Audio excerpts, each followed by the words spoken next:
Good afternoon, everybody. I'm Reese, and today I would like to inform you on what you can do as an individual resident and/or constituent of the state of South Carolina in order to help the statewide organization SE for Ed in their attempt to reform South Carolina's education system.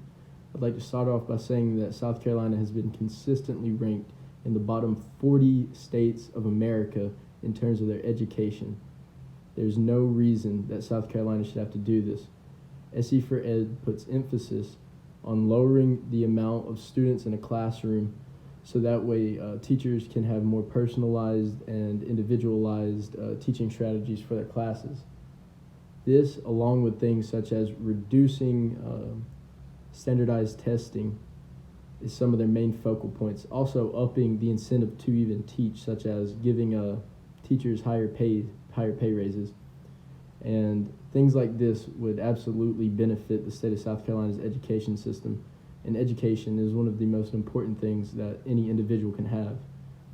I'm going to go ahead and show you one of SE for Ed's most influential movements that they have done, which was their rally at the State House in Columbia with a turnout of over 10,000 people. This specific clip is a lawmaker's response to it at the rally itself. We're appreciative of that, but the message that teachers are bringing to the State House today is that it's not about money.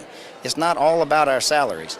There is a need for systematic educational overhaul and reform to the entire system. I think this sets us up very well for moving forward over the interim.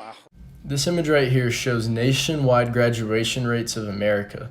There are only 3 states in America that have a lower graduation rate than South Carolina's, that is at 81%. So as you can clearly tell, South Carolina needs desperate help catching up to other states in America in terms of graduation rates alone. Not only to be able to say, hey, we have a good education system and we can hang with states like New York, but more so to be able to produce better individuals for the country and state in general. And that all starts with education systems. Rather than having to take 10 standardized tests that aren't doing much for you, instead of focusing on the one of the 2 standardized tests that colleges only look for, such as ACT and SAT, rather than having to take keys tests and benchmarks and just tests that aren't even helping teachers learn how to better their own students.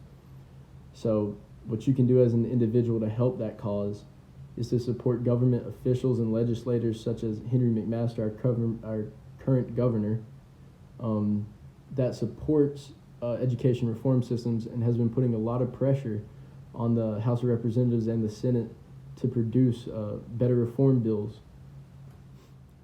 What you can also do to aid SE for Ed in their mission to better South Carolina's education system is just simply donate to them. Donations go a long way for any organization in general. And for SE for Ed in particular, it helps them be able to step out of their comfort zones and do things that teachers normally wouldn't do. For example, in order to speed up the process of getting one education reform bill through the House of Representatives that has already passed through the Senate, is that they're promoting that state teachers take a day off on September 23rd in order to show the government that it needs to hurry up and there's no reason to delay this. And in order to donate to them, I will be putting a link in my description to their Facebook page as well as their web page. Thank you. Everybody have a good day.